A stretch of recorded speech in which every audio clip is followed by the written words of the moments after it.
तो इस वीडियो में हम 9th chapter money market and capital market in India के कैपिटल मार्केट के बारे में पढ़ने वाले, उसका स्ट्रक्चर के बारे में पढ़ने वाले हैं। तो जो ये मीनिंग था ये अगले वीडियो में, जो पिछला वीडियो था उसमें बताया है हमने। तो अभी हम चालू करते हैं पहला गवर्नमेंट सिक्योरिटीज़ से। तो गवर्नमेंट सिक्योरिटीज़ क्या है? तो गवर्नमेंट सिक्योरिटीज़ मार्केट को गिल्ट एज मार्केट भी बोला जाता है इंडिया में। ये किससे में डील करता है? जो गवर्नमेंट और सेमी गवर्नमेंट सिक्योरिटीज़ रहती है। गवर्नमेंट मतलब पूरी गवर्नमेंट की सिक्योरिटीज़, सेमी गवर्नमेंट मतलब उसमें प्राइवेट या फिर पब्लिक कभी कुछ आ गया तो वो सेमी गवर्नमेंट सिक्योरिटीज़ कहलाती है। तो सच सिक्योरिटीज़ कह रही है फिक्स रेट ऑफ इंटरेस्ट। तो ये जो गवर्नमेंट सिक्योरिटीज़ रहती है ये एक फ़िक्स रेट ऑफ इंटरेस्ट देती है। जो भी अगर ये गवर्नमेंट सिक्योरिटीज़ बाय करता है मार्केट से, कैपिटल मार्केट से, तो उन्हें एक फ़िक्स रेट ऑफ इंटरेस्ट मिलेगा, उसमें कुछ वेरिएशन नहीं रहेगा, रेट ऑफ इंटरेस्ट एकदम फिक्स रहेगा। तो ये इसमें बताया गया है।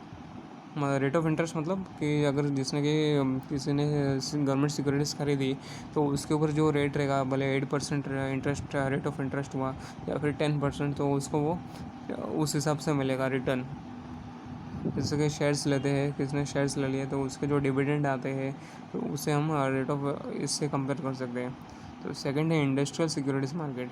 ये हमारा जैसे जो भी शेयर का बाइंग और सेलिंग होता है या फिर किसी का कंपनी को जो शेयर्स इशू करने रहते हैं वो सब इससे इंडस्ट्रियल सिक्योरिटीज़ मार्केट में आता है।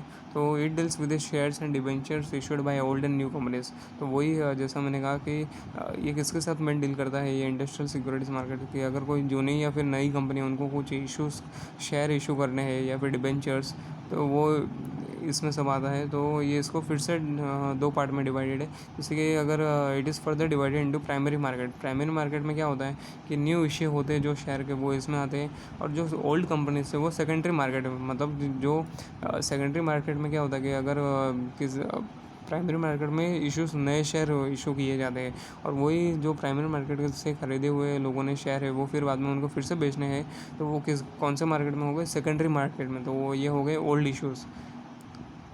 और primary market helps to raise fresh capital through sale of shares and debentures. तो प्राइमरी मार्केट किस में हेल्प करता है कि अगर किसी कंपनी को फ्रेश कैपिटल रेज करना है उनकी कंपनी के लिए, तो वो कैसे कर सकते हैं? शेयर्स और डिबेंचर्स सेल करके।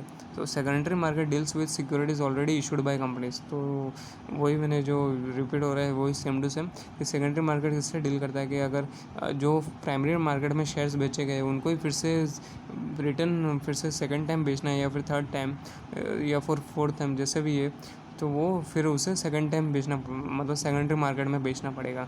अगर पहली बार इशू हुआ है शेयर तो प्राइमरी मार्केट में जाएगा, लेकिन पहली बार के बाद जो भी दूसरा तीसरा बार होता है शेयर्स का सेल या परचेस, वो फिर सेकेंडरी मार्केट में जो भी होता है वो शेयर का इशू और परचेस होता है। तो stock exchange is an important constituent of the capital market. तो स्टॉक एक्सचेंज आपको पता रहेगा इंडिया में दो है, नेशनल स्टॉक एक्सचेंज और बॉम्बे स्टॉक एक्सचेंज। तो बॉम्बे स्टॉक एक्सचेंज ये हमारे महाराष्ट्र में है, और नेशनल स्टॉक एक्सचेंज ये पूरे कंट्री का स्टॉक एक्सचेंज है। तो ये एक इम्पोर्टेंट कॉन्स्टिट्यूएंट है हमारे कैपिटल मार्केट के। इट इज़ एन ऑर्गेनाइजेशन और association in which stocks, bonds, commodities etcetera traded.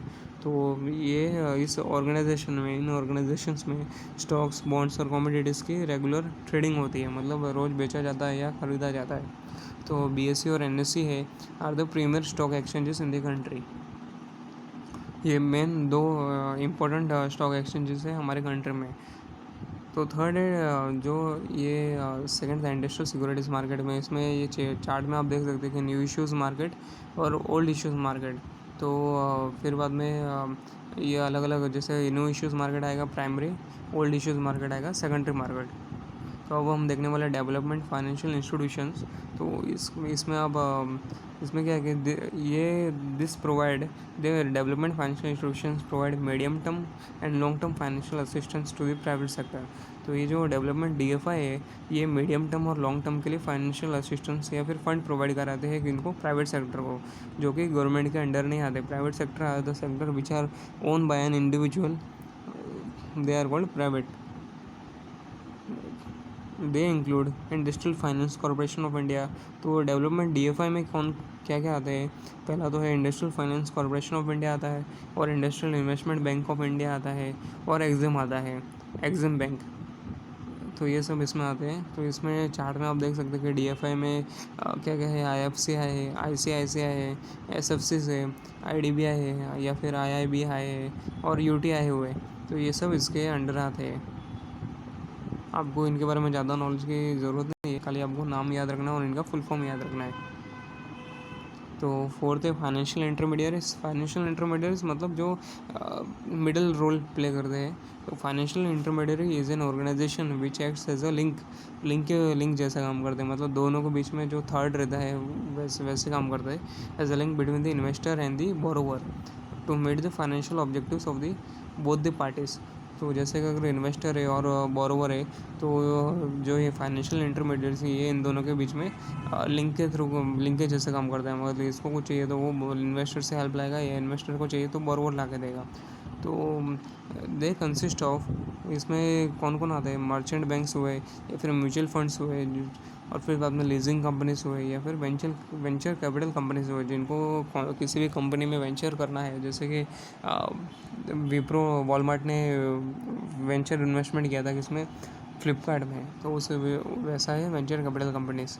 तो फाइनेंशियल इंटरमीडिएट्स में ये आपको चार्ट में आप देख सकते हैं कि कौन से दिए, सेम टू सेम दिए, merchant bank, mutual fund, leasing companies, venture capital companies, तो ये सब दिए हैं। और इन वर्ड्स के जो आपको अगर मीनिंग एकदम अच्छे चाहिए तो आप फिर से ये जो ग्लॉसरी दी है लास्ट में, इधर आके आप देख सकते हो, लास्ट एकदम PDF के लास्ट में दिया है।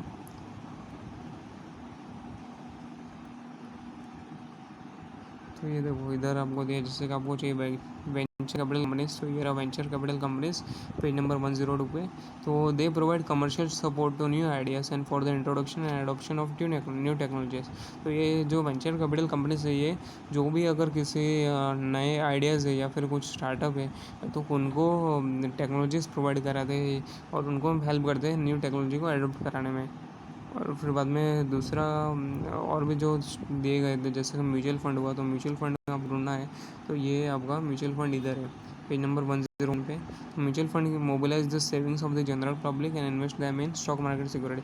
तो म्यूचुअल फंड्स क्या रहते हैं कि अगर कोई भी हम कॉमन पब्लिक है या फिर जनरल पब्लिक है, तो उनकी जो सेविंग्स रहती है वो फिर जो भी सेविंग्स देते हैं लोग जनरल पब्लिक म्यूचुअल फंड्स को, वो उनको लेके अलग अलग स्टॉक मार्केट्स या फिर शेयर्स में या फिर कंपनीज के शेयर्स में इन्वेस्ट करते हैं। फिर बाद में उनको रिटर्न्स देते हैं जो भी पैसा आया है लगाने के बाद। तो ये इस तरह से आप सबके मीनिंग देख सकते हैं आप। अभी सेकंड है role of capital market in India. तो कैपिटल मार्केट का रोल क्या है इंडिया में, तो पहला है mobilizes long term savings. There is an increasing demand for investment funds by industrial organizations and the government, but the availability of financial resources is insufficient to meet this growing demand. Capital market helps to mobilize long-term savings from various section of the population through the sale of securities. तो ये जो capital market है, ये हमारे country की government या फिर जो भी इंडस्ट्रियल ऑर्गेनाइजेशन है, बड़े बड़े ऑर्गेनाइजेशन है, कंपनीज, तो उनकी जो लॉन्ग टर्म रिक्वायरमेंट है फाइनेंस की या फिर फंड की डिमांड है, वो उनको पूरी कराने में हेल्प करता है। तो जो भी जनरल पब्लिक है, उनकी जो भी सेविंग्स है या फिर पैसा इकट्ठा है, वो कलेक्ट करके और बाद में ये इन सब जो भी गवर्नमेंट है इनको फंड प्रोवाइड कराती है। तो क्या लिखा है, capital market helps to mobilise long term savings from various section of the population through the sale of security. तो ये कैपिटल मार्केट सिक्योरिटी सेल करवा के जनरल पब्लिक के पास जो भी पैसा है वो लेके बाद में इन ऑर्गेनाइजेशन से बड़े बड़े या फिर गवर्नमेंट को प्रोवाइड कराते हैं। और फिर बाद में कुछ समय बाद जो भी हमने जनरल पब्लिक ने ये जो भी सिक्योरिटीज़ खरीदी है, इनके ऊपर इनको कुछ इंटरेस्ट रेट प्रोवाइड कराते हैं।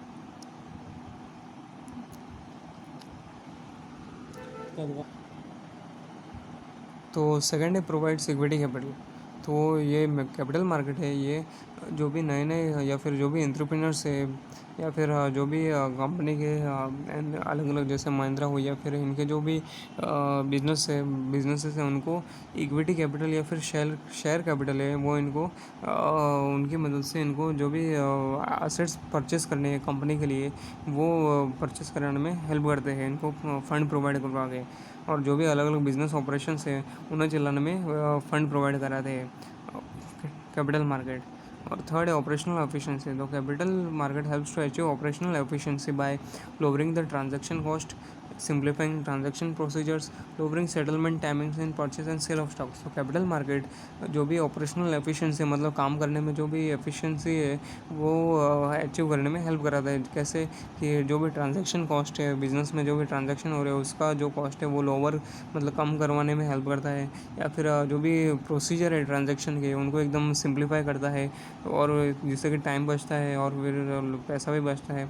और जो सेटलमेंट है सेल और परचेस स्टॉक्स के जो सेल और परचेसिंग है उनको सेटलमेंट को कम टाइम में करवाने में हेल्प करता है। और फोर्थ है क्विक वैल्यूएशन। तो capital market helps to determine a fair and quick value of both equity and debts instruments. तो कैपिटल मार्केट तो जो भी शेयर्स और डेट मतलब बॉन्ड्स या फिर डिबेंचर इंस्ट्रूमेंट्स है उनकी कितनी वैल्यू होनी चाहिए वो डिटरमाइन कराने में हेल्प करता है। एक रीजनेबल लेवल मतलब वैल्यू वो प्रोवाइड कराता है कैपिटल मार्केट कि कितना इस शेयर्स का वैल्यू होना चाहिए, या फिर इस बॉन्ड का या फिर डिबेंचर का। फिफ्थ है इंटीग्रेशन। ये इंटीग्रेशन मतलब इकट्ठा करना या फिर ऐसा जो भी एक साथ लाना। मतलब capital market leads to integration among real and financial sector, among real and financial sectors, equity and debt instruments, और government and private sector, domestic and external funds. तो जो भी अलग अलग जितने भी फाइनेंशियल सेक्टर है, रियल एंड फाइनेंशियल, या फिर अलग अलग इंस्ट्रूमेंट्स या फिर गवर्नमेंट और प्राइवेट सेक्टर है, इन सबको इंटीग्रेट कराने में हेल्प करता है कैपिटल मार्केट। उसको कैपिटल मार्केट की वजह से ये जो भी अलग अलग सेक्टर्स है या फिर फंड्स का आना जाना है ये सब इंटीग्रेट होता है एक ही लेवल पे, एक ही जगह पे।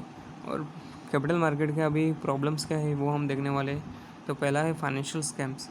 तो increasing number of financial frauds have resulted in irreparable loss for the capital market. Besides this, it has also led to public distrust and loss of confidence among the individual investors.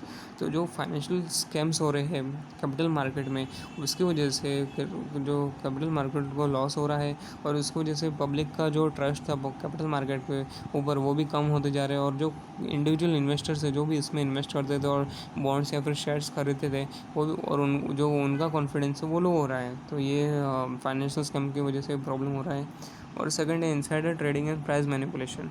तो insider trading mean buying और selling of security by someone who has access to non public information.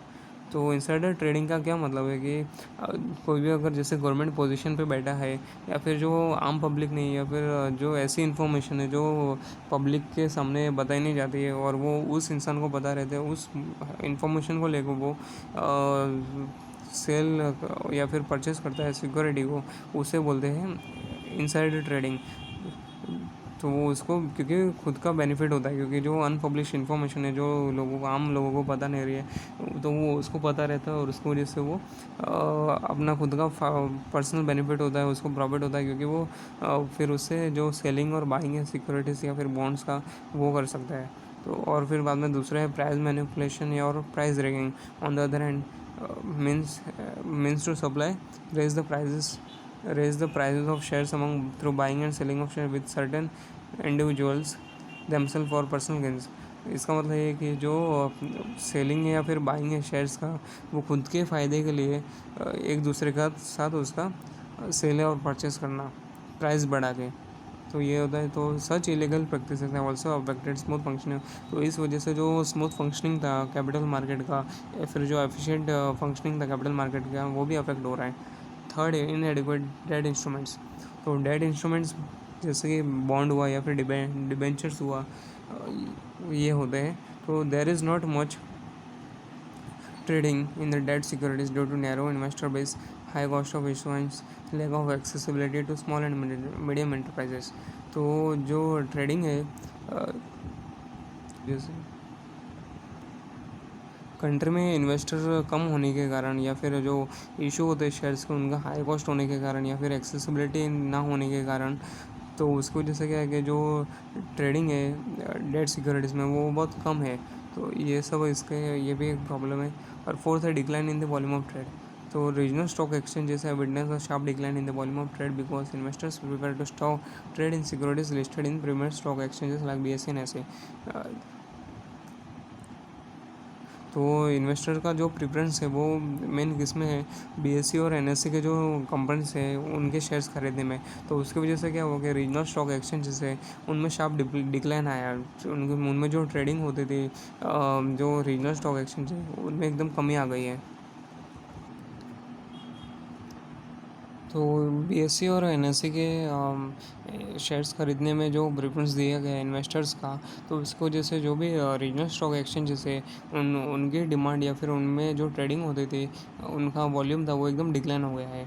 और fifth है lack of informational efficiency. तो इसमें कि India का जो भी स्टॉक मार्केट है या फिर जो कैपिटल मार्केट है उसमें जो भी शेयर्स के या फिर स्टॉक प्राइजेस है उनमें जो भी इंफॉर्मेशन अवेलेबल रहता है वो एकदम कम है करंट प्राइजेस के हिसाब से।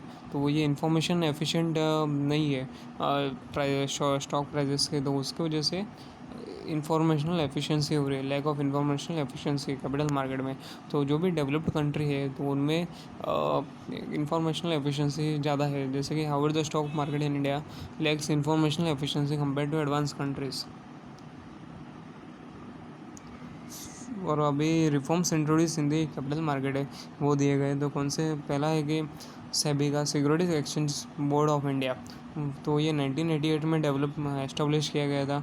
और लेकिन जो स्टैट्यूटरी पावर्स थी मतलब इसको लीगल पावर्स जो दी गई थी वो 1992 में दी गई थी to protect the interest of the investors and proper the development of the securities market. तो ये पावर्स क्यों दी गई थी, ताकि जो इन्वेस्टर्स का इंटरेस्ट है उसको बचा सके और जो डेवलपमेंट है सिक्योरिटीज़ मार्केट का इंडिया में उसको प्रमोट कर सके। और सेकंड है NSE, national stock exchange, the leading stock exchange in India was establish in 1992 में, जब एलपीजी रिफॉर्म्स किए गए थे इंडिया में इंट्रोड्यूस 1991 में, उसके बाद इसको डेवलप एस्टेब्लिश किया गया था। और थर्ड है computerise screen based trading system was introduce as a part of modernisation. फिर उसके बाद क्या कि जो भी स्क्रीन पे ट्रेडिंग सिस्टम था उसको computerise screen based trading system किया गया ताकि उसको अपग्रेड किया जाए, मॉडर्नाइजेशन लाया गया। और फोर्थ है डीमेट अकाउंट इंट्रोड्यूस किए गए 1996 में to facilitate easy purchase and sale of shares by the investors through electronic method. तो जो भी शेयर्स रहते हैं उनके जो सेल और परचेसिंग करते हैं उसकी वजह से डीमेट अकाउंट बनाना पड़ता है ताकि शेयर्स का लेन देन हो सके। तो ये 1996 में इसको लाया गया, इंट्रोड्यूस किया गया डीमेट अकाउंट का फैसिलिटी, ताकि जो भी सेल और परचेस है शेयर्स का वो इजी अच्छे से हो सके सिंप्लीफाई मेथड में। और fifth increase access to global funds, तो जैसे कि और पांचवा है कि जो एक्सेस था ग्लोबल फंड्स में उसको बढ़ाने के लिए क्या Indian companies was permitted through American depository receipts and global depository receipts. तो इंडिया का जो भी ग्लोबल मार्केट से ग्लोबल फंड्स उधर एक्सेस बढ़ाने के लिए इनको परमिट दिया गया अमेरिकन डिपॉजिटरी रिसिप्ट्स और जीडीआर में। Sixth investor education and production fund, इसको एस्टेब्लिश किया 2001 में, क्योंकि जो इन्वेस्टर्स को अवेयरनेस है और protecting the interest of the investors उसके लिए इसको एस्टेब्लिश किया गया। तो आइए थोड़ा economic policy, Indian economic policy जैसे कि दो टाइप की होती है, मॉनेटरी पॉलिसी होती है और फिजिकल पॉलिसी। तो मॉनेटरी पॉलिसी किसके द्वारा की जाती है, इम्प्लीमेंट आरबीआई के द्वारा, मतलब सेंट्रल बैंक ऑफ इंडिया के द्वारा। सेंट्रल बैंक इंडिया का जो सेंट्रल बैंक है जैसे कि जो कि आरबीआई है सेंट्रल बैंक, उसके द्वारा मॉनेटरी पॉलिसी इम्प्लीमेंट की जाती है। और फिजिकल पॉलिसी किसके द्वारा, हमारी जो इंडियन गवर्नमेंट है सेंट्रल गवर्नमेंट केंद्र सरकार उसके द्वारा फिजिकल पॉलिसी इम्प्लीमेंट की जाती है। और मॉनेटरी पॉलिसी किसके साथ मेन डील करता है, सब जो मनी का सप्लाई है इकोनॉमी में उसके साथ उसका मेन डीलिंग होता है मॉनेटरी पॉलिसी का। तो और फिजिकल पॉलिसी टैक्स और एक्सपेंडिचर में काम करता है, मतलब उसका मेन ये फंक्शनिंग पार्ट है टैक्सेस और एक्सपेंडिचर को देख रेख करना। और मॉनेटरी पॉलिसी का मेन एम क्या रहता है कि जो इकोनॉमी फाइनेंशियल स्टेबिलिटी हो कंट्री में, मतलब जो पैसे से रिलेटेड या फिर फाइनेंशियल सिस्टम में स्टेबिलिटी हो, वो मेन उसका मेन एम है। और फिजिकल पॉलिसी का मेन एम क्या है कि जो इकोनॉमिक और सोशल डेवलपमेंट अच्छे से हो कंट्री में, वो मेन एम है। और इकोनॉमिक पॉलिसी मतलब मॉनेटरी पॉलिसी के जो वो है क्वांटिटेटिव है इन नेचर है, और physical policy qualitative in nature है। तो ये अभी हो गया हमारा चैप्टर कंप्लीट। तो इसके एक्सरसाइज मैंने वीडियो अपलोड कर दिया है इसका, और अगले वीडियो में हम देखेंगे फॉरेन ट्रेड ऑफ इंडिया।